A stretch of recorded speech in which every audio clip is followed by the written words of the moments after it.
अस्सलाम वालेकुम students, chapter 15 water pollution part water जो वाटर है वो हम लोग डिस्कस कर रहे थे। आज जो हम लोगों ने टॉपिक पढ़ना है वो है जी वाटर पोल्यूशन।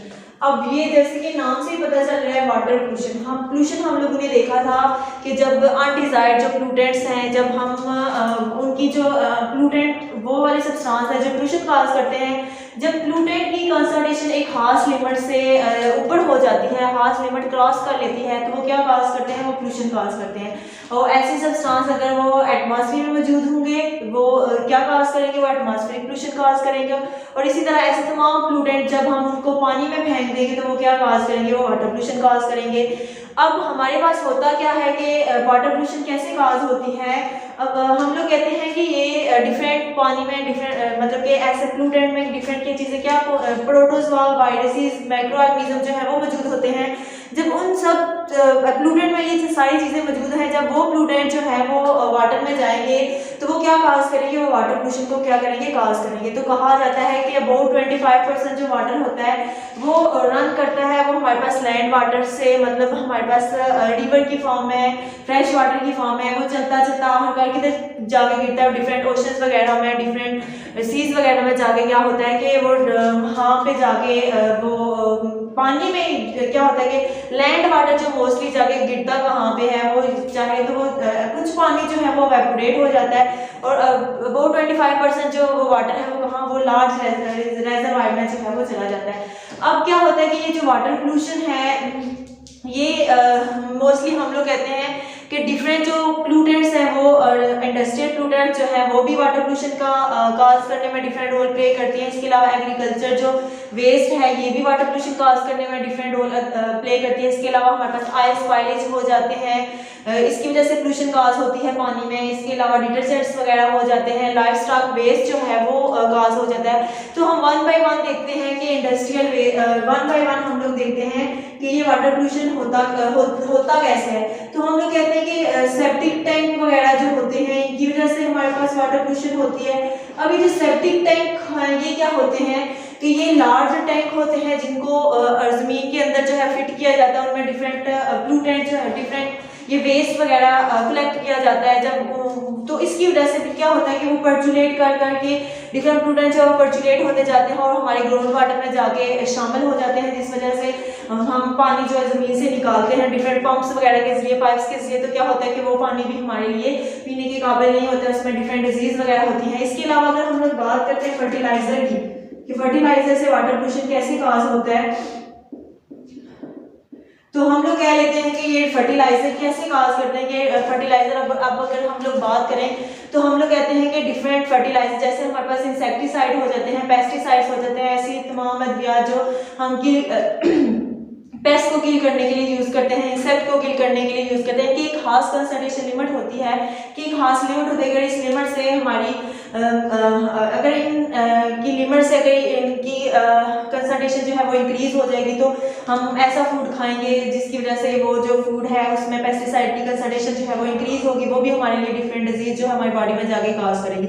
इसके अलावा अगर वो पानी जो है वो बहता हुआ किसी दूसरे सोर्स में चला जाए, जैसे किसी फ्रेश वाटर में चला जाए, रिवर्स में जैसे हम लोग कह लेते हैं रिवर में चला गया तो वो उसको भी जाके क्या करेगा, कॉज करेगा। इसके अलावा हम लोग कह लेते हैं कि इंडस्ट्रियल वेस्ट जो है, इंडस्ट्रियल इफ्लुएंट्स जो है वो भी उनसे निकलने वाला गंदा वेस्ट जो है वो पानी में पाइप्स के जरिए फेंक दिया जाता है, चाहे वो लिक्विड फॉर्म में हो चाहे वो सॉलिड की फॉर्म में है। तो वहाँ पे जाके वो उन जगह ओशन वगैरह में भी जाके क्या करेगा, पोल्यूशन कॉज करेगा। अब हम वन बाय वन देखते हैं कौन कौन से पोल्यूटेंट जो है वो वाटर को पोल्यूट करते हैं। सबसे पहले वो जो पोल्यूटेंट आ जाता है वो है जी इंडस्ट्रियल वेस्ट या इंडस्ट्रियल इफ्लुएंट्स भी हम लोग वेस्ट को ही कहते हैं। अब यहाँ पे इंडस्ट्रियल वेस्ट कैसे हेल्प करता है वाटर पोल्यूट करने में। अब क्या है कि डिफरेंट हम लोग ने इंडस्ट्रीज वगैरह लगाई हुई है, चाहे वो इंडस्ट्री ये है प्लास्टिक बनाने की इंडस्ट्री है, चाहे वो रबर बनाने की इंडस्ट्री है, चाहे वो फर्टिलाइजर बनाने की इंडस्ट्री है, चाहे वो पेपर बनाने की इंडस्ट्री है, चाहे वो हम लोग कह लेते हैं कि वो पेट्रोलियम या नेचुरल गैस वाली इंडस्ट्री है, इनको रिफाइन करने के लिए हम लोग डिफरेंट इंडस्ट्रीज वगैरह। अब हम होता क्या है कि इन सब इंडस्ट्रियों से निकलने वाले वेस्ट को हम लोग क्या करते हैं, चाहे वो सॉलिड फॉर्म में है या फिर हमारे पास लिक्विड फॉर्म में है, मतलब इन इंडस्ट्रियों से निकलने वाला वेस्ट जब हम लोग क्या करते हैं, चाहे वो सॉलिड की फॉर्म में है चाहे वो लिक्विड की फॉर्म में है, इस पूरे वेस्ट को हम लोग क्या करते हैं, डिफरेंट पाइप्स के जरिए उनको हम लोग पानी में फेंक देते हैं। जब हम लोग उन्हें पानी में फेंका तो क्या होगा कि हमारा जो पानी है वो क्या हो जाएगा, वो फ्लूइड हो जाएगा। एक तो ये है कि अगर वो सॉलिड और लिक्विड की फॉर्म में है वो भी जाके हमारे पानी को क्या कर देंगे, फ्लूइड कर देंगे। अगर इन सब इंडस्ट्री से निकलने वाला जो वेस्ट है वो गैस की फॉर्म है या वेपर्स की फॉर्म में हम लोग कह लेते हैं, अगर वो वेपर्स की फॉर्म में है तो वो एटमॉस्फेयर में चला जाएगा। जब वो एटमॉस्फेयर में चले जाएगा तो उसमें डिफरेंट जो है वो ऑक्साइड होंगे, चाहे वो ऑक्साइड हो सल्फर के, चाहे वो ऑक्साइड हो कार्बन नाइट्रोजन के, और चाहे वो ऑक्साइड हो कार्बन के। तो ये ऑक्साइड जब वाटर सॉरी यहाँ पे हम वेपर्स हम गैस की कह लेते हैं कि इनसे निकलने वाला जो धुआं स्मोक वगैरह है हम यहाँ पे कह लेते हैं स्मोक वगैरह है। तो ये जब एटमॉस्फेयर में चले जाएंगे तो उनमें क्या मौजूद होंगे, ये डिफरेंट प्लूटेंट्स जो हैं वो मौजूद होंगे। अब ये जो प्लूटेंट्स जब वाटर वेपर के साथ जब ये कंबाइन होंगे तो ये क्या बनाएंगे, ये एसिड रेन बनाएंगे। अब जब ये रेन जो है ये ग्राउंड पे आएगी, जब ये ग्राउंड में आएगी तो यहाँ या तो ये होगा कि ये पर्चुलेट कर जाएगी, पर्चुलेट करके हमारे जो ग्राउंड वाटर है, फ्रेश वाटर है, वहां पे जाके ये शामिल होगी तो ये क्या काज करेगी, ये वाटर पोल्यूशन काज करेगी। अगर वो पर्चुलेट ना करके जाए, अगर वो इसी तरह फॉर्म में मौजूद है तो क्या जब रेन होती है तो क्या होगा कि ये रन ऑफ करके चली जाएगी, मतलब एक जगह से पानी जो है वो दूसरी जगह चला जाएगा। तो जब दूसरी जगह जाके काज तो दूसरी जगह भी वो छोटा सा नदी नाले कहाँ पे जाके गिरते हैं, नदी नाले भी तो दरियाओं में जाके गिरते हैं। तो क्या होता जाएगा कि ये तमाम जो रेन वाटर रन ऑफ करेगी, एक जगह से दूसरी जगह पानी जाएगा तो वो भी क्या करेंगे, हमारे जाके वाटर पोल्यूशन काज करेंगे। तो इस तरह इंडस्ट्री से निकलने वाला वेस्ट चाहे वो सॉलिड की फॉर्म है, चाहे वो लिक्विड की फॉर्म है, चाहे वो गैस की फॉर्म है, तो ये क्या होता जाएगा, ये जाके लास्ट पे क्या करेंगे, हमारे वाटर को क्या करेंगे, पोल्यूट करेंगे। सेकेंड वन हमारे पास जो आ जाता है वो है जी एग्रीकल्चर वेस्ट। अब हम लोग एग्रीकल्चर इंडस्ट्री वेस्ट, अब हम लोग एग्रीकल्चर वेस्ट में क्या करते हैं, डिफरेंट फर्टिलाइजर वगैरह यूज करते हैं। अब होता क्या है कि हम लोग फर्टिलाइजर यूज क्यों करते हैं, बेसिकली हम लोग चाहते हैं कि हमारी जो फूड है इसकी प्रोडक्शन इंक्रीज हो और हमारी जो मुल्क जो है, हमारी कंट्री की जो ज़रूरियात है वो क्या होना शुरू हो जाए, वो पूरी होना शुरू हो जाए। तो होता क्या है कि अगर हम लोग डिफरेंट फर्टिलाइजर जो है वो यूज करते हैं अपनी फूड की प्रोडक्शन को बेटर बनाने के लिए।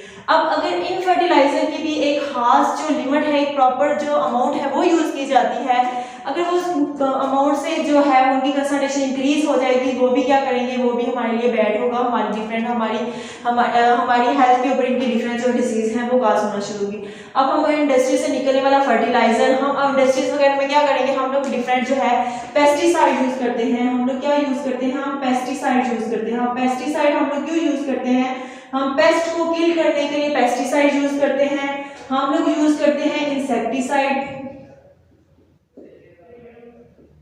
अब पेस्ट क्या है, इंसेक्टिसाइड क्या है, हम लोग यूज करते हैं फंजीसाइड, हम लोग यूज करते हैं जी हर्बिसाइड। अपनी फूड की प्रोडक्शन को इंक्रीज करने के लिए हम लोग क्या करते हैं, पेस्टिसाइड को यूज, मतलब कीड़े मकोड़े हमारी फसलों में कीड़े मकोड़े यूज करने के लिए हम इन पेस्टिसाइड को यूज करते हैं। हम छोटे छोटे इंसेक्ट को किल करने के लिए हम लोग इंसेक्टिसाइड यूज करते हैं। हम फंजाई को किल करने के लिए फंजीसाइड यूज करते हैं। हम लोग छोटी छोटी जड़ी बूटियां जो होती हैं उनको किल करने के लिए हम लोग हर्बिसाइड यूज करते हैं।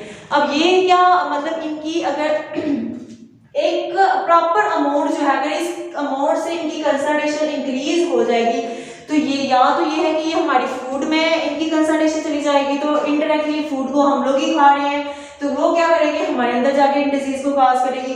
या फिर ये है कि जब हम लोग ने अपनी ज़मीनों वगैरह में डाल दिया इनको, तो क्या होगा कि जब रेन वगैरह होगी तो वो वाटर क्या करेगा, डिफरेंट रिजर्वायर में जाएगा, तो वो भी क्या करेंगे, उस वाटर को भी फ्लूड कर देंगे। अब हमें अगर इनकी कंसंट्रेशन इंक्रीज हो जाए पेस्टिसाइड की, तो क्या होगा, फर्स्ट वन पे हम लोग कहते हैं कि अगर इनकी जो कंसंट्रेशन है वो इंक्रीज हो गई है, तो क्या होगा कि अगर रन ऑफ वाटर जो है वो एक जगह से दूसरी जगह मूव करके जाएगा, तो ऐसा वाटर, ऐसा एरिया जहाँ पे इनकी कंसंट्रेशन नहीं मौजूद, जो पोल्यूटेड नहीं है, तो ऐसा पानी जिसमें ये पेस्टिसाइड जो है, ये केमिकल जो है वो मिले हुए हैं, वो सॉल्युबल हुए हैं, जब वो एक जगह से दूसरी जगह जाएंगे तो वो दूसरी जगह को भी क्या, क्लीन जगह को भी क्या कर देंगे, पोल्यूट कर देंगे। सेकंड वन हमारे पास आ जाता है कि ये जो क्लोरीन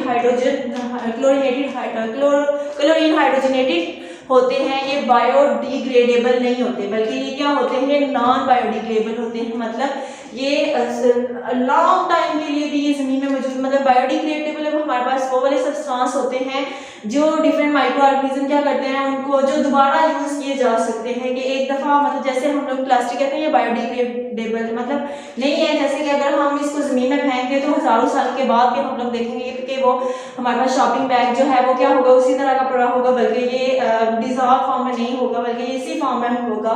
तो हमारे पास ये नॉन बायोडिग्रेडेबल होते हैं कि ये जमीन के अंदर अपने छोटे छोटे पार्ट्स में ये जो है ये ब्रेक डाउन नहीं होते, इनके ये टूटते नहीं है। तो ये जो क्लोरीनेटेड हाइड्रोजन होते हैं, ये क्लोरीनेटेड हाइड्रोकार्बन्स होते हैं, ये क्या होते हैं कि नॉन बायोडिग्रेडेबल होते हैं, और ये इसी तरह हमारी जमीनों में जो है वो मौजूद रहते हैं। इसके अलावा हमारे पास एक केमिकल है DDT। अब ये होता क्या है,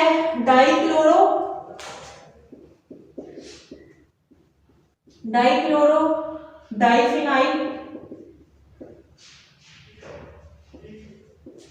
ट्राइक्लोरो इथेन, ये भी हमारे पास एक पेस्टिसाइड है। अब ये ख्याल किया जाता है कि ये आजकल क्या है, ये कार्सिनोजेनिक है, कि ये कैंसर काज करता है। इसकी प्रोडक्शन पे भी क्या कर दिया गया है कि ये बैन कर दिया गया है, कि क्योंकि ये कार्सिनोजेनिक होता है। तो इसके अलावा अगर हम ऐसी फूड्स खाएंगे जिसमें अगर इनकी कंसंट्रेशन बहुत ज्यादा है, तो वो भी हमारी हेल्थ के ऊपर क्या करेंगे, डिफरेंट इनके साइड इफेक्ट होंगे, बैड इफेक्ट होंगे। इसके अलावा थर्ड जो वेस्ट आ जाता है वो है जी ऑयल स्पाइलेज। अब यहाँ पे हम लोगों ने बात की कि यहाँ पे बहुत मोस्टली होता क्या है कि पेट्रोलियम वगैरह के डिफरेंट जो पेट्रोलियम को हम लोग एक जगह से दूसरी जगह जब हम मूव कर लेके जाते हैं, तो क्या होता है कि वो टैंकों के जरिए मूव करते हैं, वो हम आम गाड़ी में मूव करके नहीं लेके जा सकते, बल्कि वो कैंगो टैंक्स वगैरह यूज किए जाते हैं एक जगह से दूसरी जगह पेट्रोलियम ऑयल को लेके जाने के लिए। तो क्या होता है कि अगर ये पाइप जो है ये लीक वगैरह हो जाएंगे, तो ये ऑयल जो है वो वाटर में डायरेक्टली जो है ये ओशंस की वगैरह के जरिए इनकी ये जो ट्रांसफर वगैरह किए जाते हैं कंट्री से दूसरी कंट्री में। तो अगर वो इनकी स्पाइलेज हो जाएगी, कि अगर ऑयल वगैरह के टैंक में अगर कोई सुराख वगैरह हो गया है, तो वो भी ऑयल क्या होता जाएगा, पेट्रोल जो है वो क्या होता जाएगा, वो पानी में जो है वो सॉल्युबल, वो पानी में डिजॉल्व होता जाएगा। डिजॉल्व मतलब कि पानी में वो पर्चुलेट करता जाएगा, और नीचे जो डिफरेंट एनिमल्स और प्लांट जो है पानी में मौजूद है, उनके क्या करते जाएंगे, मतलब वो किल होते जाएंगे। तो इस तरह ये हमारे पास ऑयल स्पाइलेज भी होती है। इसके अलावा हमारे पास एक फैक्टर है, वो है जी डिटर्जेंट्स। अब ये जो डिटर्जेंट्स हैं ये क्या होते हैं, ये सोडियम सॉल्ट होते हैं बेंजीन सल्फोनेट के। अब इनमें क्या होता है, ये क्या है, ये सोडियम सॉल्ट है ऑफ बेंजीन सल्फोनेट। अब इनको बेसिकली हम लोग यूज क्यों करते हैं, वॉशिंग पर्पस के लिए हम इन डिटर्जेंट्स को यूज करते हैं। अब यहाँ पे क्या होता है कि ये डिटर्जेंट्स में एक हमारे पास आ जाता है सर्फेक्टेंट।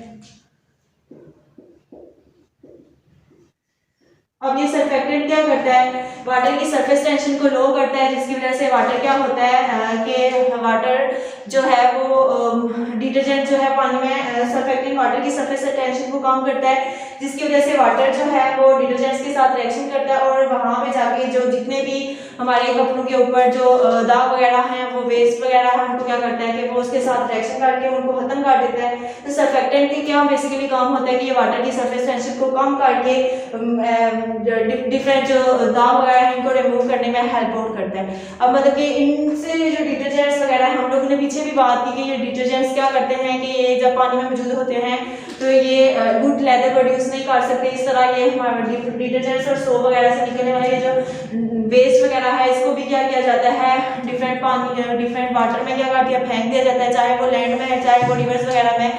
तो जब फेंक दिया जाता है तो वो भी क्या काज करते हैं, वो वाटर पोल्यूशन को काज करते हैं। फिफ्थ वन हमारे पास आ जाता है लाइफ स्टॉक वेस्ट। अब लाइफ स्टॉक वेस्ट क्या होता है कि लाइफ स्टॉक वेस्ट वो जो है कि एनिमल्स का जितना भी वेस्ट मटेरियल है वो जब हम लोग फेंक देते हैं तो उनमें क्या मौजूद होते हैं, उनमें डिफरेंट पैथोजेंस मौजूद होते हैं। अब ये जो पैथोजेंस हैं ये क्या होते हैं, ये डिफरेंट डिजीज काज करते हैं।